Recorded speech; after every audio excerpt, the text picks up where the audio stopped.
Një ngjarje e rëndë u regjistrua në Tiranë ku një vajzë e re ndërroi jetë në qendrën spitalore universitare Nën Terezë që sotë pasi dyshohej se konsumoi fotoksin.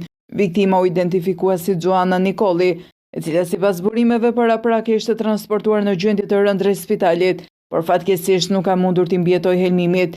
Burime jo zyrtare bëjnë me dije se e reja dyshohej se ka konsumuar lëndën helmuese pas një konflikti me partnerin e saj ku pretendoi se mund të jetë dhunuar.